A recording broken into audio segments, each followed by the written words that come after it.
अस्सलाम वालेकुम। सिटी से सवाल के साथ मैं हूँ सैयद आयशा नाज। मेरे साथ मौजूद है नजम सेठी साहब। अस्सलाम वालेकुम। सेठी साहब, आज हम कुछ ऐसे इशू की बात करेंगे जिसका ताल्लुक ग्लोबल पॉलिटिक्स से है। और एक तरफ हम देख रहे हैं कि इसराइल हमास जंग का थिएटर लगाया और इसमें इसराइल की पेशकदमी जारी है अमरीकी ताउन से, तो दूसरी तरफ रूस में एक चिंगारी भड़क उठी है और सारा आलमी मीडिया उस पर फोकस किए हुए है क्योंकि उसकी बहुत सी डायमेंशंस हैं। सबसे पहले तो इसमें एक कॉन्सर्ट जारी था और बहुत बड़ा हॉल था जिसकी फुटेज इस वक्त एक्स पर गर्दिश कर रही है और जहां फायरिंग होती है और ऐसा लगता है ये इंसिडेंट हम तो अपने मुल्क में देखते रहते हैं लेकिन शायद वहाँ के वासियों के लिए ये नया वाक़या हो। फिर उसके बाद वहाँ ग्रेनेड फेंके जाते हैं, आग लगती है, छत गिर जाती है, मलबे तले दब के। टोटल अभी तक जो कैजुअलिटीज़ हैं वो बताई जा रही हैं 143 हो चुकी हैं।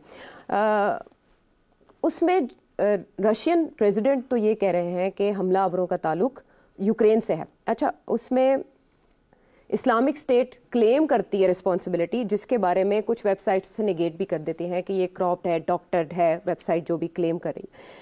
अमेरिका ने जो इसमें फौरी तौर पर अपना हिस्सा डाला वो ये था कि 8 मार्च को उन्होंने एक वार्निंग जारी की अपने शहरियों को कि वो रूस में ट्रैवल करते हुए थोड़ा एहतियात करें और इज्तनाब करें क्योंकि 48 घंटों के अंदर कोई ऐसा वाक़या हो सकता है जो ख़तरनाक साबित होगा। उन्होंने ये सारी जो इंटेलिजेंस थी वो रशियन हुकाम के साथ भी शेयर की जिन्होंने इसे प्रोपेगेंडा इब्तदाई तौर पर करार दिया, लेकिन फिर ये वाक़या हो गया। अब अमरीकी किरदार को भी शक की निगाह से देखा जा रहा है, लेकिन अमरीका का ये कहना है कि ये मुमकिना तौर पर या मुबैना तौर पर IS खुरासान की कार्रवाई हो सकती है। हर कोई इस वाक़े पर नज़र जमाए हुए है, लेकिन मैं आपसे चाहूँगी कि आप डिकोड करें, डायसेक्ट करें कि ये इंसिडेंट क्या एक और प्रॉक्सी वॉर को जन्म दे सकता है या ये वाक़या जो जिस तरह से बयान किया जा रहा है उसी तरह रहेगा।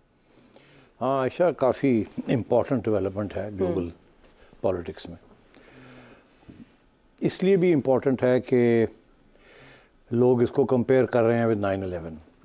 क्योंकि वर्ल्ड ट्रेड सेंटर भी एक बहुत बड़ा हमला था और उसके बाद फिर अमेरिका ने एक पॉलिसी इख्तियार की और वो पॉलिसी में शुरू अफ़गानिस्तान से हुई और फिर वो इराक़ और सीरिया में चली गई, लिबिया में। बहुत डेवस्टेटिंग किस्म की फॉरेन पॉलिसी थी उस वक्त और उसको ट्रिगर करने वाला इवेंट जो था वो 9/11 था। अब ये उसी किस्म की, उसी पैमाने के पे ये एक सिविलियन टारगेट को सिविलियंस को टारगेट किया गया। तो जाहिर है स्पेकुलेशन यही है कि अब रूस क्या करेगा। रूस ने रिटेलिएशन करनी है तो रूस किसके खिलाफ रिटेलिएशन करेगा। इसलिए ये फैसला करना ज़रूरी हो गया कि ये किसने किया और क्यों किया। अभी जो इनिशियल रिपोर्ट्स जो आ रही हैं उसके अंदर कुछ कन्फ्यूजन 2 पॉइंट्स ने रेज़ कर दिए। एक अभी आपने जिसका हवाला दिया कि कुछ अरसा पहले अमेरिकन इंटेलिजेंस ने अपने ट्रैवलर्स को, अमेरिकन्स को इन रशिया कुछ ट्रैवल एडवाइजरी भेजी थी कि कुछ गड़बड़ हो सकती है तो आप मेहरबानी करके एहतियात करें। मगर ये ट्रैवल एडवाइजरीज आती रहती हैं, ये इट्स नॉट सो इम्पोर्टेंट। अच्छा, मगर इससे कबल कुछ 6 माह पहले एक सीनियर अमेरिकन ऑफिशियल ने भी एक पब्लिक प्लेटफॉर्म पे कहा था कि रूस को तैयार हो जाना चाहिए। और विक्टोरिया नुलैंड ने कहा था, अंडर सेक्रेटरी हैं ये, और कि रूस को तैयार हो जाना चाहिए, बहुत सख्त किस्म के अटैक्स आने वाले हैं रूस के ऊपर और फिर रूस को समझ आएगी इस बात की। तो एक तरफ अमेरिका ने एक वार्निंग भी दी है रूस को, दूसरी तरफ ये जो है कि जी इंटेलिजेंस रिपोर्ट जो है वो रूस को भी बताया कि हमारा ख्याल है कुछ होने वाला है आपके यहाँ, जिससे फिर एक कन्फ्यूजन ये आती है कि क्या अगर अमेरिका इसके पीछे होता तो पहले तो ये है कि वो इस किस्म की डायरेक्ट वार्निंग ना देता। जब इस किस्म के CIA ने काम करने हों तो पहले एडवांस वार्निंग नहीं दी जाती और इस किस्म की धमकी नहीं दी जाती क्योंकि फिर ये लोग ऑटोमेटिकली 1+1 2 ऐड कर लेते हैं कि जी अमेरिका ने तो धमकी दी थी और अब कर दिया। तो इसलिए एक तो ये जो थ्योरी है कि इसके पीछे अमेरिका है उसको ये निगेट करता है। अच्छा। दूसरा ये कि अगर ये ट्रैवल एडवाइजरी दी थी, आप कह रही हैं मार्च के पहले हफ्ते में, जी 8 मार्च को, तो फिर ये तो रूस वालों को भी बताया था। ये तो सिर्फ नहीं कि अपने लोगों को बताया था, सारी दुनिया को बताया था कि उनकी इंटेलिजेंस ने कुछ चैटर पिकअप किया है जिससे उन्होंने ये एडवाइजरी दी है। तो पहली तो ये कन्फ्यूजन कि क्या इसके पीछे अमेरिका है या नहीं है, इसको दूर किया जाए। ठीक। अच्छा, तीसरी चीज़ ये है कि ये तो हो गई वो 2 पॉइंट्स जिसमें अमेरिका को आप एक्सक्यूज़ कर रहे हैं, मगर दूसरी तरफ एक और भी इशू है।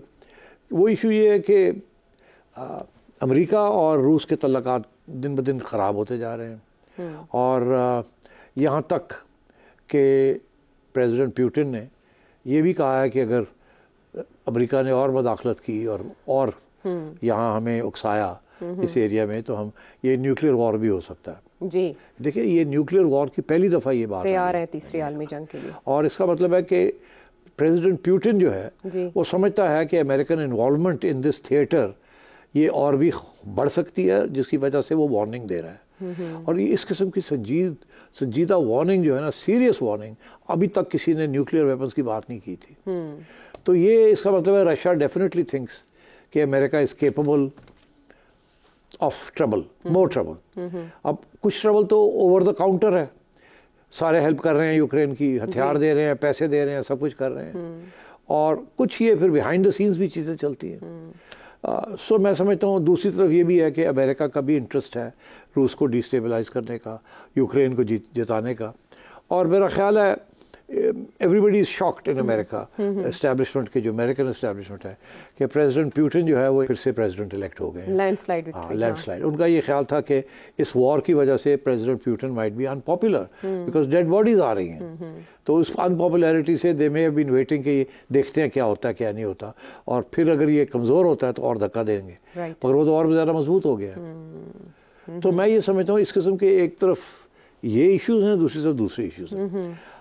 सो अमेरिका कहीं ना कहीं तो इसमें इन्वॉल्व है, डायरेक्टली इन्वॉल्व है या इनडायरेक्टली इन्वॉल्व है, वी कांट से। मगर अगर नहीं इन्वॉल्व तो और एविडेंस, अगर कोई काउंटर एविडेंस आती है तो वो देखनी पड़ेगी फिर। रूस ने तो जो ऐलान किया है वो तो ये ऐलान किया है कि ये लोग यूक्रेन से यूक्रेनियंस हैं, यही कहा है ना कि जिन लोगों को पकड़ा है और थोड़ी सी तफ्तीश की है उसमें यूक्रेनियंस का उनको हाथ नजर आता है। तो रूस ने तो पहले दिन ही कह दिया कि ये यूक्रेन वाले हैं, वहां से ये लोग आए हैं, इसका मतलब ये है कि अमेरिका इन्वॉल्व है। बिल्कुल। तो और अब मैं समझता हूँ इस इल्ज़ाम के बाद एक सीरियस प्रॉब्लम बन जाएगा प्रेसिडेंट पुतिन के लिए, कि अगर एक तरफ वो कह रहे हैं कि ये यूक्रेन से आए हैं और ये अमेरिका इसमें इन्वॉल्व है, तो फिर इनको भी कोई 9-11 टाइप काउंटर करना पड़ेगा, जो कि इस थिएटर ऑफ कॉन्फ्लिक्ट को एस्केलेट कर सकता है। राइट। तो या तो ये कहते हैं कि ये यूक्रेनियंस नहीं है, तो फिर उनको रिस्पांस करने की जरूरत नहीं थी। ठीक। अब अगर कह रहे हैं कि जी यूक्रेन से आए और अमेरिका इन्वॉल्व है, तो फिर कुछ ना कुछ तो करना पड़ेगा ना, नहीं तो उड़ जाएंगे। अगर हम कहते हैं कि ये तालिबान आ रहे हैं उधर से और हम चुप करके बैठे रहे, तो फिर लोग कहते हैं जी वड़ गए हो तुसी, तो वी हैव टू अटैक। इसी तरीके से इंडिया यहाँ आता है, 2 जहाज फेंकता है, तो हम चुप करके बैठ जाएं, तो पीपल विल से कि न्यूक्लियर पावर को क्या हो गया, तो we have to attack, counter. इसी तरीके से ईरान के साथ भी यही हुआ। तो जिसके ऊपर इस किस्म का हमला होता है उसको फिर काउंटर करना पड़ता है नेशनल इंटरेस्ट। लेकिन समटाइम्स कुछ ऐसी पावर्स भी हैं, जैसे हम अमेरिका, हिलरी क्लिंटन का भी एक बयान था कि हम रीजन पैदा कर देते हैं अटैक की। अब वो बताया कि जब एतराफात होते हैं इनके मीटिंग्स के अंदर, तो जैसे कि जब हमें अमेरिका ने कोई जगह, किसी जगह पर कोई टारगेट सेट किया होता है, तो वो क्रिएट कर देते हैं रीजन। एक कॉन्स्पिरेसी ये भी है कि अमेरिका चाहता था इस खत्ते में आए और रहे, फिर 9/11 हुआ और फिर अमेरिका को ये मौका मिल गया।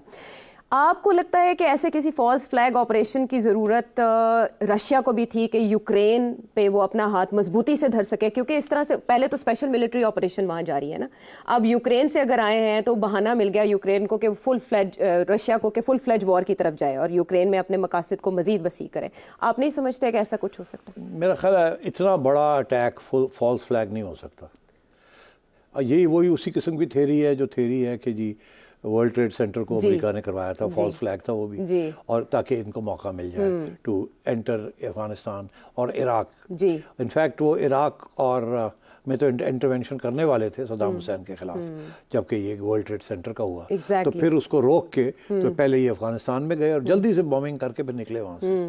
तो वो थ्योरी अपनी जगह पे आज तक प्रूव नहीं हुई, और ये भी थ्योरी कभी प्रूव नहीं हो सकेगी कि ये भी फॉल्स फ्लैग है, बिकॉज रूस बहुत हैवीली इन्वॉल्व है यूक्रेन में अब, और वहाँ वो जीत भी रहा है। तो इसलिए उन्हें इस किस्म की चीज़ करने की ज़रूरत नहीं थी इतने बड़े पैमाने के ऊपर। अच्छा, I don't think so. On the other hand western response जो है टू सपोर्टिंग यूक्रेन वो कमज़ोर होता जा रहा है, स्पेशली यूरोप का। अमेरिका बड़ा परेशान है कि यूरोपियंस जो हैं वो फुल फ्लैश नेटो में नहीं जाना चाहते, इन्वेस्ट नहीं कर रहे, नहीं इन्वेस्ट कर रहे। और अमेरिका को परेशानी है और यूरोपियंस जो हैं वो कुछ थकते जा रहे हैं, बिकॉज उनको इकोनॉमिकली उनको बड़ा प्रॉब्लम बन रहा है ऑयल एंड गैस वगैरह वगैरह का, बिकॉज अब वो बंद किया हुआ है, सैंक्शंस लगाए हुए हैं रूस के ऊपर। तो सो मैं समझता हूँ कि इसमें ज़रूर ज़ाहिर है, ऑब्वियसली इससे कंस्पिरेसी थियरीज निकलेंगी। अब कोई कहेंगे जी अमेरिका ने ये करवाया है प्रॉक्सीज के ज़रिए, कोई कहेगा कि नहीं ये रूस ने कराया, जैसे आप कह रही हैं फॉल्स फ्लैग कराया। मेरा नहीं ख्याल कि ये फॉल्स फ्लैग है, अच्छा मेरा नहीं ख्याल कि ये अमेरिका ने डायरेक्टली करवाया है। मगर अब आप आइए डायरेक्टली और इनडायरेक्टली का क्या मुराद है। डायरेक्टली इसलिए नहीं करवाया क्योंकि उन्होंने ऑलरेडी वार्निंग्स दे दी थी कि हमारी इंटेलिजेंस कुछ रिपोर्ट्स पिकअप कर रही है। अच्छा, इसका ये मतलब है कि अगर नाइदर अमेरिका और रशिया आर इन्वॉल्व तो फिर हु इज़ इन्वॉल्व। तो अब जो एक्सपर्ट्स हैं वो कह रहे हैं कि ये ISK ने किया है। ISK क्या है? Islamic State Khorasan. Islamic State Khorasan एक स्प्लिंटर ग्रुप है from Islamic state. Islamic state वो है जो कि सीरिया और इराक में 2014-15 में एक फोर्स क्रिएट की गई या क्रिएट हो गई। डोनाल्ड ट्रंप का ये कहना है कि ये फोर्स क्रिएट की गई थी बाय द अमेरिकन्स। जैसे अमेरिकनों ने एक ज़माने में मुजाहिदीन को बनाया था अगेंस्ट रशिया। जी बिल्कुल, याद है? 80 की अलकायदा। और अलकायदा जो है वो भी शुरू में अलकायदा जो थी वो उसमें भी कुछ डेवलपमेंट्स थी इसके साथ, बट बाद में कुछ हमारे यहाँ भी ऐसे है ना, हमने भी तो बड़े मुजाहिदीन बनाए, बड़े गुरिल्ला बनाए, तालिबान को सपोर्ट किया और फिर वो हमारे गले पड़ जाते हैं। तो ये इंटेलिजेंस एजेंसियाँ करती हैं, ग्रुप्स को बनाती हैं, उनको थोड़ी सी पैसे वैसे देती हैं, आर्म्स देते हैं कि यहाँ के वहाँ ये करो ये करो ये करो। वो करते ज़रूर हैं मगर बाद में इतने बड़े हो जाते हैं कि फिर वो मॉन्स्टर बन जाते हैं। तो ये एक तारीख का हिस्सा है। तो यहाँ तक तो बात मैंने आपको बताई क्या है। अब आइए कि किसने किया और क्यों किया। अगर दाइश ने किया तो क्यों किया। हाँ, अब बात यह है कि दाइश है क्या और दाइश कर क्या रही है। जो बातें हमें पता है, हमें ये पता है कि 2014-15 में दाइश बनी और 2016 तक जब अमेरिका ने कंट्रोल कर लिया तो अमेरिका ने फिर इनकरेज किया कि IS के जो फाइटर्स थे कि उनकी अब ज़रूरत नहीं रही थी कि, और अमेरिका भी विड्रॉ कर रहा था वहाँ से। तो उन्होंने ये कहा कि IS वालों को कहा कि निकले यहाँ से, क्योंकि अब इराक की गवर्नमेंट बनानी थी, सब कुछ करना था, तो इनको माइनस करना था। तो जैसे हमने कश्मीरी मुजाहिदीन बनाए फिर माइनस भी करने पड़ गए बिकॉज ऑफ वेरियस रीजंस, पता ना आपको। तो इसी तरीके के साथ वहाँ फिर IS के जो फाइटर्स थे उनको रीलोकेट किया गया। उनको इनकरेज किया गया कि आप निकले यहाँ से, इराक से और सीरिया से निकले आप। और उनमें से बहुत से लोग उठ के निकले वहाँ से और वो कहाँ गए? वो एक अफ़गानिस्तान आए और एक अफ्रीका चले गए। तो अब IS खुरासान वो अफ़गानिस्तान में है और इनके 2 थिएटर्स। अच्छा, एक थिएटर इधर का है जिसका ताल्लुक इस एरिया इस रीजन से है, और एक उधर है। अब इस रीजन में क्यों आके वो बैठे? क्या उनको यहाँ आके बैठने की क्या ज़रूरत थी? यहाँ बैठने की ये भी ज़रूरत थी कि एक तो Iran Islamic, Afghanistan Islamic, Pakistan Islamic, तो उनका तो अपना एक स्पेशल इस्लामिक एजेंडा है इन सब इस्लामिक ममालिक के ख़िलाफ़, क्योंकि वो तो कुछ और चाहते हैं ना। वो तो पूरी बड़ी स्टेट इस्लामिक एमिरेट बनाना चाह रहे हैं और वो तालिबान के ख़िलाफ़ भी हैं जी। वो समझते हैं कि तालिबान सॉफ्ट हो गए हैं, वो आप समझते हैं कि अफ़गानिस्तान इनके हाथ में होना चाहिए। सो एक तो ये है। दूसरा ये है कि इस ISK जो है इस वक्त अफ़गान तालिबान जो हैं वो बड़े परेशान हैं। वो समझते हैं कि अगर हमने हार्ड लाइन ना ली अब पाकिस्तान के ख़िलाफ़ या ईरान के ख़िलाफ़ या किसी, तो इनकी पॉपुलैरिटी बढ़ जाएगी अफ़गानिस्तान में। बिकॉज जो फाइटर्स हैं, जो TTA के जो फाइटर्स हैं, अब वो फाइटिंग बंद हो गई है ना। उनको तो एक ही चीज़ आती थी, फाइटिंग। अब वो हुक्मरानी करनी पड़ रही है, सैंक्शंस लगे हुए हैं, रिकग्निशन नहीं हो रही, वो फ्रस्ट्रेटेड है। उनमें से कुछ लोग TTP की तरफ जा रहे हैं और कुछ लोग ISK की तरफ जा रहे हैं। हाँ, और ये genuinely ISK has become a threat to TTA। Right. अब ISK ने 2-3 चीज़ें की हैं। एक तो उन्होंने पाकिस्तान के अंदर चाइनीज टारगेट्स को अटैक किया, बिल्कुल ऐसे ही है। उन्होंने ग्वादर में भी किया और उधर काराकोरम हाईवे है उसके इर्द गिर्द भी किया, 2-3 अटैक्स हुए। बिल्कुल वो जिम्मेदारी कबूल की फिर बाकायदा की थी उन्होंने। तो चाइना के खिलाफ क्या प्रॉब्लम है उनका? चाइना के खिलाफ भी वही प्रॉब्लम है, 2 प्रॉब्लम है। एक तो चाइना युगर्स, वहाँ मुसलमानों के ऊपर जो मुस्लिम्स उनके हवाले से रिपोर्ट्स आती रहती हैं और उस पे उन्हें दूसरा उनका ये है कि चाइना और रशिया का जो एक्सेस है जी, ये एंटी इस्लाम है। ये भी उनका एक ऑफिशियली कहते हैं ये कि चाइना रशिया ये एक एक्सेस है, ये भी इस्लाम के खिलाफ है। बिकॉज चाइना ने जो मुसलमानों के खिलाफ वहाँ हो रहा है और रशिया में तो आपको पता ही है कि चेचनिया वालों ने भी बहुत बड़ी, वो भी मुसलमान, उन्होंने भी वहाँ अटैक्स किए हैं। अभी ख़त्म हुआ है वो चेचनिया वाला। तो मैं ये समझता हूँ कि एक तो उनका ये एजेंडा है। और इन्होंने काबुल में 2022 में रशियन काबुल में तो उन्होंने हाँ बिल्कुल एम्बेसी के ऊपर अटैक किया, एयरपोर्ट के ऊपर अमेरिकनों के खिलाफ अटैक किया, मगर वो अफगानिस्तान के अंदर था, बाहर नहीं निकले थे। ये एक पहला, और पाकिस्तान भी वो इंदर ही समझते हैं, रीजन ये है ना, मगर ये पहली दफ़ा रूस तक पहुंचे। इससे पहले चेचन्स पहुंचे थे, मगर वो तो करीबी थे, मगर ये अब अफगानिस्तान से उठ के अगर इन्होंने किया तो अफगानिस्तान से उठ के रूस पहुंचे। अच्छा, अब यहाँ रुक जाइए एक सेकंड के लिए, मैं आपको एक बड़ी इंटरेस्टिंग बात बताता हूँ। कोई 1 साल हो गया है, मैंने एक इंटरनेशनल सेमिनार अटेंड किया था। अच्छा। On ISK, TTP, TTA, Pakistan and so on. अच्छा। वो इंटरनेशनल सेमिनार के अंदर एक डिफेंस एक्सपर्ट रूस की भी थी। अच्छा। मैंने उनसे सवाल किया, मैंने कहा कि इस फोरम पे आप भी आए हुए हैं, इसका मतलब है आपका भी इंटरेस्ट है इस एरिया के अंदर, तो आप बताएंगी आपका अब क्या इंटरेस्ट रह गया है अफगानिस्तान के अंदर? ज़ाहिर है मार खा के गए हैं, तो आप इस सेमिनार में क्या क्यों?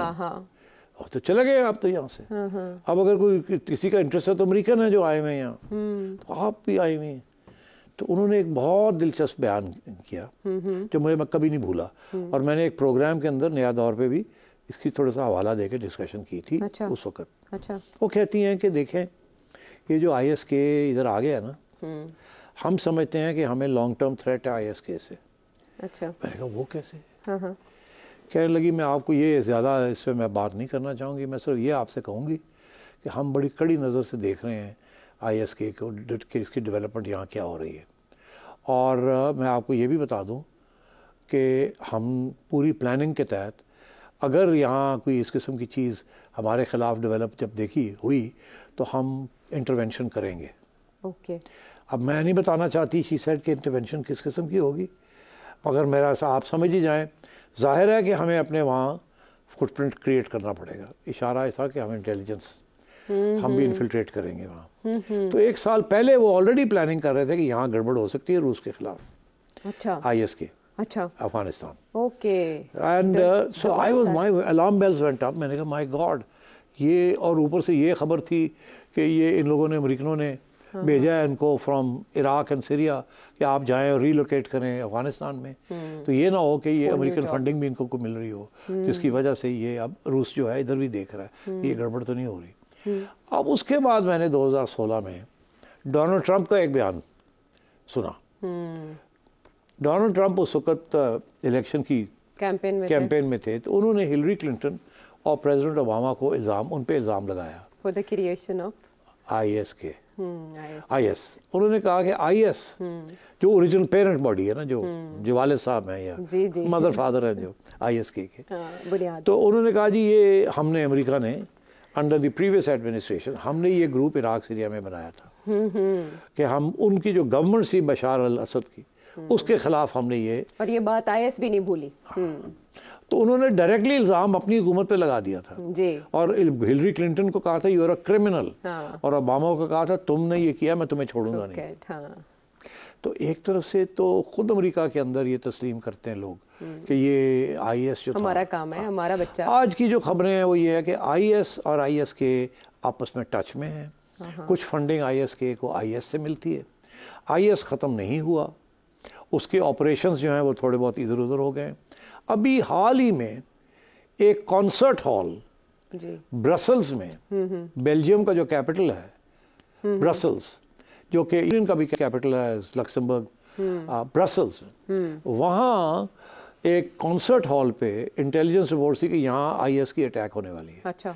और फिर उसको वकेट किया गया और रोका गया। अटैक नहीं हुई, मगर इंटेलिजेंस रिपोर्ट थी कि कॉन्सर्ट हॉल के ऊपर आईएस अटैक करने वाला है, क्योंकि आईएस का थिएटर वो है। तो अगर आईएसके ने यहाँ उस किस्म की कोई चीज़ की है तो फुटप्रिंट्स जो है वो आईएस और आईएसके के होंगे यहाँ। तो इस किस्म की बातें अभी चल रही हैं। अच्छा, आपको पता है कि जिस कॉन्सर्ट हॉल में अटैक किया गया यहाँ मॉस्को में, वहाँ सोवियत यूनियन दौर के एक रॉक बैंड ने परफॉर्म करना था, उस दौर के। So the things are connected. उस दौर के, या उस दौर के एक रॉक बैंड ने परफॉर्म करना था जहाँ पर ये अटैक हुआ। तो जो भी आपने बुनत की है इस वक्त सारी टाइमलाइन शेयर करके, तो ये बहुत इंटरेस्टिंग एक मैटर डेवलप हो चुका है। समझने के लिए शायद वक्त चाहिए होगा मजीद के रिएक्ट क्या चाइना और रशिया। हाँ, कि अभी तक तो क्लेम्स और काउंटर क्लेम्स आ रहे हैं। कौन कहता है, कोई कहता है आईएसके है, कोई आईएसके ने क्लेम भी किया, नहीं भी किया, बस चीजें चल रही हैं। डज दैट मैटर कि वो जो हुलिया है वो आईएसके के लोगों से मिलना चाहिए? नहीं, हुलिया को नहीं, तो जो आप चाहे बना लें। मगर ये जो रूस ने फौरन इतला कर दिया ना, ऐलान कर दिया कि हमने बॉर्डर पे पकड़ लिए कुछ लोग, उसके बाद हमने कोई जरूरी छापे मारे जी, 11 टोटल, जिनमें 4 वो हैं दहशतगर्द, और वो कह रहे हैं ये यूक्रेन से आए और ये जा रहे थे, उधर ही वापस जा रहे थे। ये मैं समझता हूँ कि जल्दबाजी की है उन्होंने। अच्छा। क्योंकि अगर उन्होंने यही बयानिया चलाना है तो फिर इस बयानिया के बाद कुछ जो कॉन्फ्लिक्ट यूक्रेन में हो रही है उसको फिर ऊपर और करना पड़ेगा और सख्ती के साथ रूस ने को अटैक करनी पड़ेगी। और ये फिर अगर ऐसी बात है तो फिर रूस में कुछ लोग होंगे जो ये कह रहे होंगे कि हमें पता है यूक्रेन से नहीं आए, हमें पता है ये आईएसके ही है, मगर ये इस वक्त आईएसके को आइडेंटिफाई करने से हमें मिलता कुछ नहीं। क्या है आईएसके आई है अफगानिस्तान से, वो तो पहले चेचन्स भी आते रहे। तो अमेरिका को कैसे और यूक्रेन को इसको टर्न अराउंड किया जाए, कैसे किया जाए, टर्न अराउंड करके इसको अपना फायदे में अब कुछ किया। हाँ, तो उन्होंने अब ये जो किया है, ये उन्होंने इल्ज़ाम लगा दिया यूक्रेन के ऊपर। यूक्रेन का मतलब है CIA एंड अमेरिका, बिल्कुल सीधी सी बात है। तो अब फिर इसका ये मतलब है कि वो फिर एक्शन लेंगे। अच्छा, अपनी आवाम को खुश करने के लिए, दिखाने के लिए कि हम तकड़े हैं और अभी मैं नया इलेक्ट हुआ हूँ। तो the Russians will now probably increase the tempo of conflict in Ukraine. So what about the escalation from the other side? If France and therefore, America will be compelled to push NATO to forcefully react also. तो ये conflict जो Ukraine में है इसकी वजह से और sharp ना हो जाए। अगर ज़्यादा शार्प हो गई तो फिर वो जो पुतिन भाई ने जो बात कही है कि ये न्यूक्लियर वॉर भी हो सकता है, तो ये अब मैं समझता हूँ एक बड़ी डेंजरस एरिया में ये जा रहा है ये मामला। और अगर तो पुतिन इसके ऊपर इल्ज़ाम ना लगाता यूक्रेन के ऊपर और इस इशारा ना करता यहाँ, तो शायद ये वहाँ तक बात ना आ जाती। मगर अब ये बात वहाँ जाने का इम्कान बढ़ गया है। अब देखना ये है कि रशिया वाले जो हैं इवेंचुअली क्या उनका बयानिया बनता है, कौन थे ये लोग, कहाँ से ये आए थे। अगर तो ये तस्लीम करते हैं कि ये आईएसके है तो फिर यूक्रेन कॉन्फ्लिक्ट एस्केलेट नहीं होगी, वो अपने तरीके से चलेगी जैसे चल रही है। मगर अगर ये रूस वाले इंसिस्ट करते हैं कि ये अमेरिका और CIA है, then they will react, and when they react heavily then NATO will be obliged to counter. Right. And then the conflict can increase. So Russian reaction इस वक्त देखने की ज़रूरत है कि वो क्या आता है फौरी तौर पर। हम वापस आते हैं एक ब्रेक के बाद।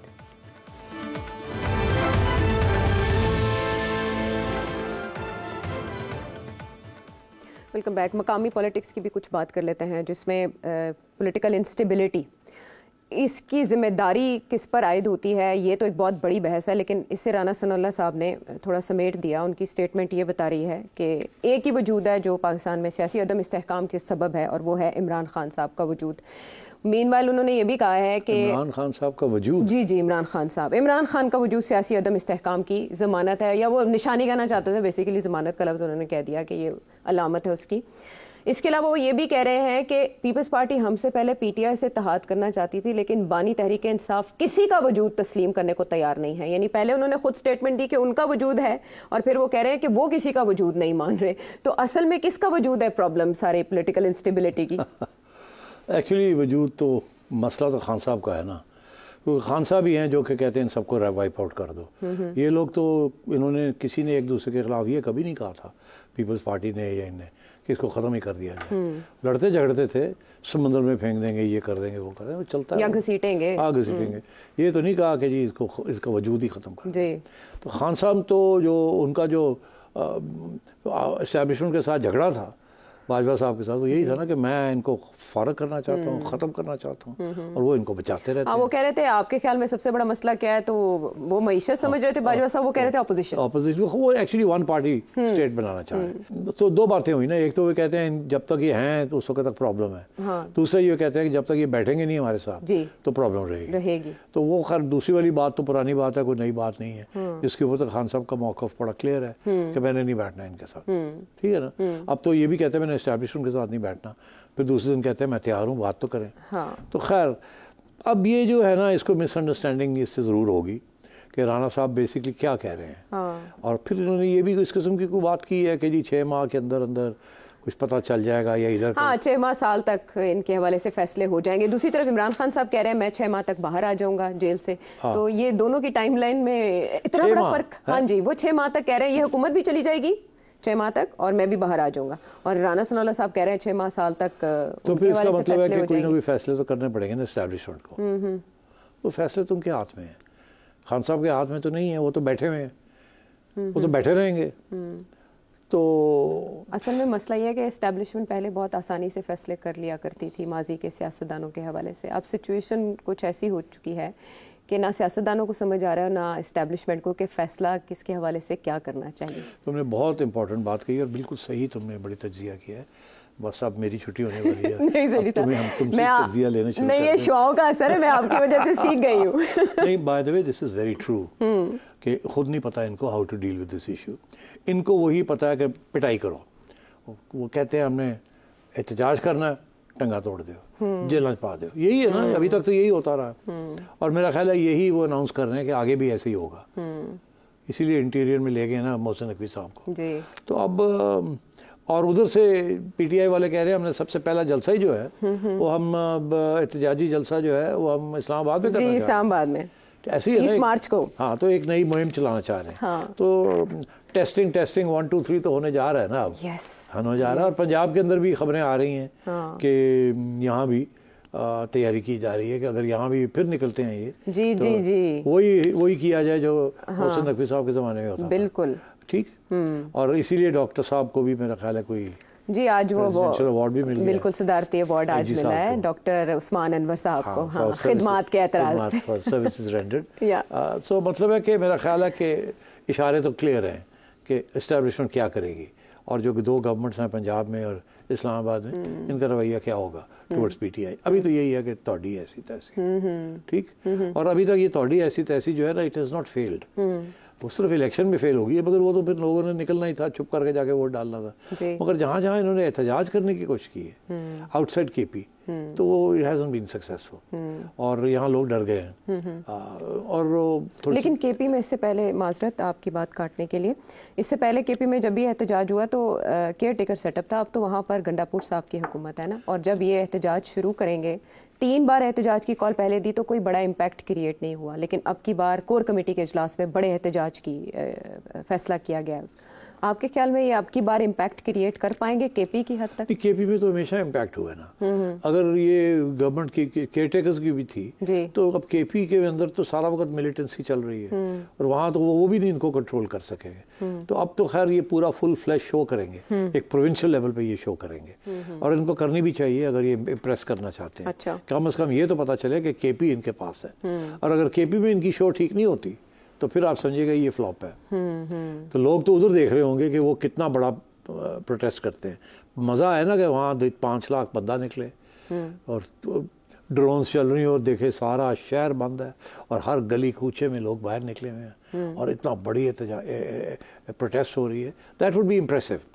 और उसके बाद जाहिर है the most impressive place is not Karachi, it is over here in Punjab, Lahore शहर के अंदर। अगर लाहौर शहर के अंदर ये 50,000 बंदा इकट्ठा कर लेते हैं और तो it will be a big show. Islamabad, और इस्लामाबाद में तो जाहिर है, इस्लामाबाद में मेरा ख्याल है कि इस्लामाबाद के लोग जो हैं उस हद तक बाहर नहीं निकलेंगे जिस हद तक से केपी में निकलेंगे, या शायद इवन यहाँ निकल आए।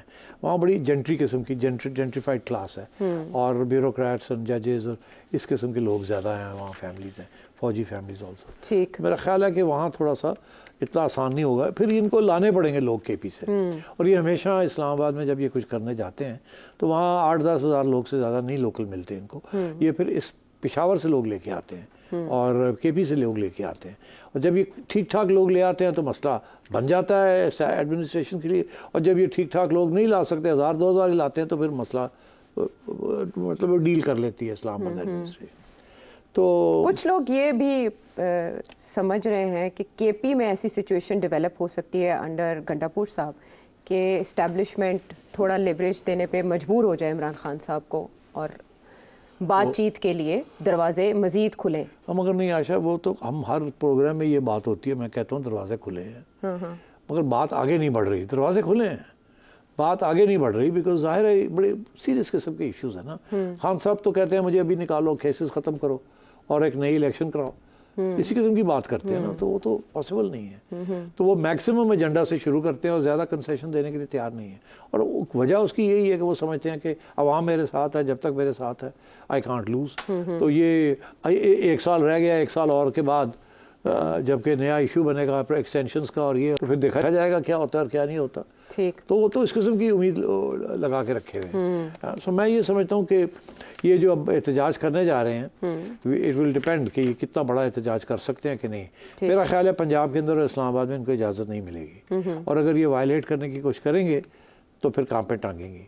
वो दैट्स द पॉलिसी, हाँ वो तो एस्टैब्लिश पॉलिसी हो गई है। चलें, ये तो पाकिस्तान तहरीक इंसाफ के लिए एक बड़ा चैलेंज आगे मुंतज़र है। केपी के हद तक आसानी होगी, लेकिन लाहौर या इस्लामाबाद में इतने बड़े पैमाने पर एहतजाज करना कि वो सबको चौंका दे मुश्किल होगा। कीपिंग इन माइंड के पंजाब में हुकूमत किसकी है और हमारे वफाकी वज़ीर दाखिला कौन हैं और माजी उनका कैसा रहा है खुद जब वो पंजाब के निगरान वज़ीर आला थे। हम वापस आते हैं ब्रेक के बाद।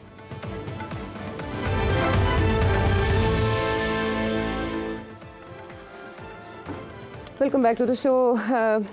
जहाने फ़ानी की ख़बरें तो चलती रहती हैं, हैपनिंग्स भी होती रहती हैं, लेकिन ऐसे में कोई ऐसी शख्सियत जिन्हें क्रिकेट डिप्लोमेसी का माहिर समझा जाता हो, शहरियार खान साहब सफारतकार भी रहे हैं, उनके इंतकाल की खबर आती है तो दिल अफसुर्दा हो जाता है। उनकी जो खिदमात रही हैं सेठी साहब, आप यकीनन उन्हें खराज तहसीन पेश करना चाहेंगे, कुछ यादें ताज़ा करना चाहेंगे? जी बिल्कुल, इन्ना लिल्लाहि व इन्ना इलैहि राजिऊन। शहरियार साहब वफ़ात पा गए हैं, ही वाज 89 ईयर्स ओल्ड। ये पाकिस्तान के फॉरेन सेक्रेटरी भी रहे हैं, फिर यूनाइटेड नेशंस में भी इन्होंने खिदमात की हैं जी। Special envoy of the secretary general to Rwanda, किताब भी लिखी उसके ऊपर। वहाँ बहुत एक इंटरनल टेररिज्म हो रही थी and he was a neutral observer. And उसके अलावा 3-4 किताबें लिखी, क्रिकेट के ऊपर भी किताब लिखी है। क्रिकेट में भी 2 दफ़ा चेयरमैन रहे हैं PCB के, 2003 से 2006 और फिर उसके बाद 2014 से 2017 तक। क्रिकेट का बड़ा शौक़ था, इंटेलेक्चुअल थे, डिप्लोमेट थे, फॉरेन सेक्रेटरी रहे हैं, उससे पहले टॉप मुल्कों में एम्बेसडर भी रहे हैं। और बैकग्राउंड ये है कि भोपाल से इनका ताल्लुक़ है, जो प्रिंसली स्टेट थी इंडिया में, and he was from the ruling family. Pataudi ख़ानदान से वो सारा मिले हुए हैं same. And he was known as the prince of, और इनकी जो वालदा थी, she was the princess of Bhopal. उनकी वालदा के ऊपर भी इन्होंने एक किताब लिखी है, और she was an incredible woman, tiger hunting करती थी एंड सो ऑन। एंड तो बड़ी illustrious Bhopali family, came to Pakistan and served Pakistan. इनकी रिहाइश कराची में भी, लाहौर में भी एंड सो ऑन। क्रिकेट में बड़ी दिलचस्पी थी, one of the original members of MCC, और did a fine job as chairman of cricket board. इनकी सबसे बड़ी कंट्रीब्यूशन टू क्रिकेट बोर्ड इसके इनके ज़माने में, शुरू में ये इतना इनको ये समझते थे कि ये विमेंस क्रिकेट यहाँ नहीं हो सकती, बड़ा मुश्किल है, बिकॉज बड़ी कंजर्वेटिव सोसाइटी है, मगर फिर बाद में ही फेल्ट के यहाँ हो सकती है। और आखिरी टर्म जो थी इनकी, उसके 2005-06 में यहाँ पाकिस्तान में विमेंस क्रिकेट शुरू हुई। अच्छा। हाँ, तो इनकी दिलचस्पी इसमें भी थी कि स्कूल क्रिकेट ख़त्म हो गई, इसको किस तरीके से रिवाइव किया जाए। अच्छा। हाँ, तो खैर अब मेरा ताल्लुक़ इनके साथ ऐसे है कि जब ये फॉरेन सेक्रेटरी थे तो I was in journalism, I still am, but उस वक्त प्रिंट जर्नलिज्म में थे। तो इनके पास फॉरेन ऑफिस में मुलाकातें होती थी फॉर डीप ब्रीफिंग, और मैं हमेशा हैरान होता था कि कितने खुल के वो ब्रीफिंग करते थे और कहते थे कि कोर्ट ना करना मगर मैं अंदर की बात बता देता हूँ। अच्छा। तो which is very rare, diplomats कभी नहीं डिटेल में बताते, मगर ये अपनी कमज़ोरियाँ भी बता देते थे और अपनी मजबूतियाँ भी बता देते थे और दुश्मन की भी weaknesses and strengths. I used to be very impressed कि देखिए he is so candid, मगर वो he was such a fine man कि वो फरेब तो उनके ज़हन में कभी होता है, झूठ तो वो बोलते हैं, तो वो कभी कभी डिप्लोमेटिकली कोई बात कर देते थे, मगर otherwise was a very fine cultured, बड़ी इज्जत थी इनकी डिप्लोमेटिक कैपिटल्स के अंदर। अच्छा, आइए मेरा जो तल्लुक़ रहा फिर वो पीसीबी के ज़माने में हुआ और मैं आपको वो उसके ज़माने की एक दो बातें बताता हूँ जिसकी कुछ इम्पैक्ट है डेवलपर्स में। हुआ ये कि 2014 में एक फ़ैसला हुआ कि मैं चेयरमैन का इलेक्शन नहीं लड़ूंगा। अच्छा। और किसी और को लड़ाना पड़ेगा और उसके बाद जब उनकी टर्म ख़त्म हो जाएगी तो फिर मैं लड़ सकता हूँ। ये अदालत का एक फ़ैसला था। तो मैंने शेरियार साहब को कंसल्ट किया क्योंकि फैमिली रिलेशनशिप भी थी। अच्छा। सैयद बाबर अली के ये बहुत करीब है दोस्त, तो वहाँ बहुत मुलाकातें होती रहती थी शेरियार साहब के साथ। तो शेरियार साहब को जब पता चला कि मेरा नाम आया तो उन्होंने मुझे फ़ोन किया कि मैं मिलना चाह रहा हूँ। मैंने कहा आइए। मुझे कहने लगे कि इसको ना नहीं करनी, तुमने ये लेना है ये। मैंने कहा क्यों? उन्होंने कहने लगे कि वहाँ फ्रेश थिंकिंग की ज़रूरत है और आप जैसे लोगों को होना चाहिए क्रिकेट में। तो मैंने कहा जी मैंने तो कोई फॉलो भी नहीं ज़्यादा किया, क्रिकेट तो बचपन में मैंने खेली भी थी और बड़ा पैशनेट था, मगर पिछले 8-10 साल से तो मैं फॉलो भी नहीं कर रहा because I been busy in the media. उन्होंने कहा doesn't matter, you should take this position. तो मैंने हंस के कहा, मैंने कहा मियाँ, उनको हम मियाँ कहते थे, उनका नाम था मियाँ शेरियार। अच्छा, अच्छा। उनकी फैमिली भी उनको मियाँ कहती as a source of affection, not कि बड़े बड़े मियाँ ने, वो नहीं, मियाँ। तो मियाँ लाइक अ फादर, लाइक अब्बू। तो सब उनको मियाँ मियाँ करते। तो मैंने कहा मियाँ मगर फिर एक बात करें, will you come with me? तो कहने लगे मैं तो अभी होके आया हूँ वहाँ से चेयरमैन, तो मैं कैसे आऊँगा? मैंने कहा वो अभी एक मैनेजमेंट कमेटी बन रही है तो उसमें तो आ जाए मेरे साथ। अच्छा। Guide me. तो कहने लगे अच्छा okay I will guide you, but मैंने काम वाम नहीं करना, मैं तुम्हें फ्रॉम टाइम टू टाइम जो पूछोगे बता दिएगा। तो पहली मैनेजमेंट कमेटी जो बनी उसमें वो आ गए। ठीक। उसके बाद क्या हुआ कि जब 2014 में इलेक्शन हुए तो मेरे पे पाबंदी लग गई। तो उस वक़्त मैंने नवाज शरीफ साहब को कहा कि फिर जी मुझे, मैं तो नहीं अब बन सकता, तो मुझे भेज दें पीसीबी में, तो कोई और भी बंदा दें जो कि चेयरमैन बन जाए जिसके साथ मैं काम कर सकूं। जब वो हटेंगे तो फिर मैं बन जाऊँगा। ठीक है। तो मियाँ साहब ने कहा तुम ही बताओ किसके साथ तुम काम कर सकते हो। तो मैंने फिर सोचा कि मियाँ साहब, मियाँ शेरियार साहब कोई कहते हैं कि आप चेयरमैन बन जाए, इतने नफीस आदमी हैं, इतने अच्छे आदमी हैं और मुझे गाइड भी करना चाहते हैं और 2 दफ़ा हो भी गए, उनको ज़्यादा इंटरेस्ट भी नहीं होगा ज़्यादा देर रहने को, तो मेरे लिए रास्ता भी बन जाएगा। ठीक है। तो मैंने फिर शेरियार साहब को रिक्वेस्ट की। वो लंदन में थे और मुझे उन्होंने कहा कि नजम अब तुम कह रहे हो तो मैं 6 माह के लिए आऊँगा, इससे ज़्यादा नहीं आऊँगा, बिकॉज देखो यार आई एम नाउ 80, तो अब मुश्किल है मेरे लिए। अच्छा। तो आप 6 माह के लिए I will come and hold the seat, फिर 6 माह के बाद आप, मैं रिज़ाइन कर दूंगा, आप इलेक्शन करवा के आप बन जाइएगा। अच्छा। मैंने कहा ओके। आ गए, इनका नाम आ गया, हम दोनों चले गए, इनको हमने इलेक्ट कर लिया। मगर फिर वो थोड़ा सा उनको पसंद आना शुरू हो गया स्टेइंग इन पीसीबी। तो वो 6 माह भी गुजर गए, साल हो गया। मुझे भी कुछ ज़्यादा प्रेशर नहीं था बिकॉज इतना अच्छा रिलेशन, उन्होंने मुझे हेड ऑफ एग्जीक्यूटिव बना दिया और वो सिर्फ क्रिकेट की चीज़ें देखते थे, बाकी एडमिनिस्ट्रेशन, और फिर मुझे उन्होंने चेयरमैन पीएसएल बना दिया। अच्छा, उन्होंने कहा तुम करो, मेरा कोई इंटरेस्ट नहीं है। अच्छा अच्छा। तो मगर अब जो बात मैं करने वाला हूँ, मेरे बड़े अच्छे तल्लुकात रहे, हमने 3 साल हम वो रहे, हम वो 6 महीने 3 साल बन गए, वो चले गए। 3 साल के बाद मैं आ गया 1 साल के लिए, फिर खान साहब आ गए, मैं रिज़ाइन करके घर आ गया। वो दिन है, आज का दिन है, बैठा हूँ यहाँ। अब आइए कि उसके दौरान मैंने क्या देखा। क्या? ये नवाज शरीफ साहब के बड़े करीब थे। नवाज शरीफ साहब ने इनको रिटायरमेंट के बाद भी एक असाइनमेंट में पेरिस भेज दिया। अच्छा। तो रिटायरमेंट के बाद भी ये फॉरेन ऑफिस में गए क्योंकि बड़े नफीस शख्स थे और मियाँ साहब बड़े पसंद करते हैं ऐसे लोगों। तो एक दिन मैंने मियाँ को पूछा, मैंने कहा मियाँ आजकल आप फॉरेन ऑफिस के बड़े चक्कर लगा रहे हैं, क्या चक्कर है? अच्छा। वो पीसीबी चेयरमैन थे, पता लगा जी आज वो गए हुए इस्लामाबाद। अच्छा। वापस आए तो मियाँ कहाँ गए हुए थे आप? वो मैं ज़रा फॉरेन ऑफिस गया हुआ था। अच्छा क्या? वो कुछ चल रहा है, वो ब्रीफिंग कुछ चल रही है, वो मुझे वो चाह रहे हैं मैं कुछ करूँ। तो मैंने कहा क्या? तो कहने लगे बताना ना किसी को, कुछ बैक चैनल इंडिया के साथ। अच्छा। कोई बैक चैनल में कोई। ओके। तो मैंने कहा मियाँ यू मस्ट टेक इट, आपसे बेहतर कौन हो सकता है बैक चैनल। पहले भी एक्सपीरियंस रहा हुआ ये फॉरेन सेक्रेटरी दौर में। नहीं, वो पाक भारत सीरीज इन्होंने करवाई थी। तो मैंने कहा कि यार आप ले लें ये, अच्छा, आप करें। कहने के बड़ा ट्रैवल शेवल करना पड़ेगा इधर उधर। मैंने कहा डजंट मैटर, आपको तो ट्रैवल पसंद है। खैर जनाब, ये इन्होंने बैक चैनल शुरू कर दी। अब क्यों मैंने ये जिक्र किया, अब मैं आपको बताने वाला हूँ एक क्रिटिकल टर्निंग पॉइंट जिसपे इनका एक रोल था। इनकी मुलाकातें बैक चैनल में इंडिया के एक बैक चैनल का जो उनके जो बैक चैनल के थे उनके साथ इनकी चल रही थी। अच्छा, बातचीत चल रही। वो जो साहब थे वो एक टाइम पे जो इंडिया के जो तरफ से बैक चैनल थी वो एक टाइम पे पाकिस्तान के सफ़ीर भी रहे हैं इंडिया के। अच्छा, अब छोड़े नाम वहाँ लोग समझ जाएंगे। तो मियाँ एक दिन मुझे पता चला कि मियाँ चले गए दुबई। अच्छा, मैंने कहा ये दुबई क्या करने गए हैं? तो मैंने मियाँ को फ़ोन किया। मैंने कहा मियाँ आप क्या कर रहे हैं दुबई? कहने लगा भाई वो कुछ थोड़ा बहुत बैक चैनल चल रहा है ना, तो खुफिया तौर पे मैं यहाँ आया हूँ, तो मेरी मीटिंग है।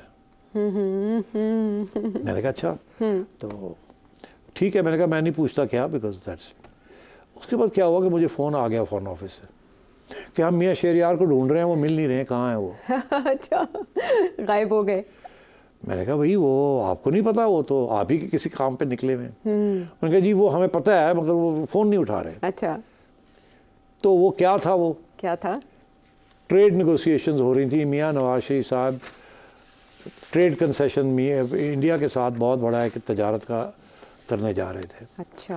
जो नेगेटिव लिस्ट है उसको ख़त्म करके पॉजिटिव लिस्ट बनने जा रही थी। खुर्रम दस्तगीर साहब थे, वो कॉमर्स मिनिस्टर थे, सारा होमवर्क हो गया था। अच्छा। मोदी बाहर था उस वक्त और इलेक्शन अभी हुई नहीं थी।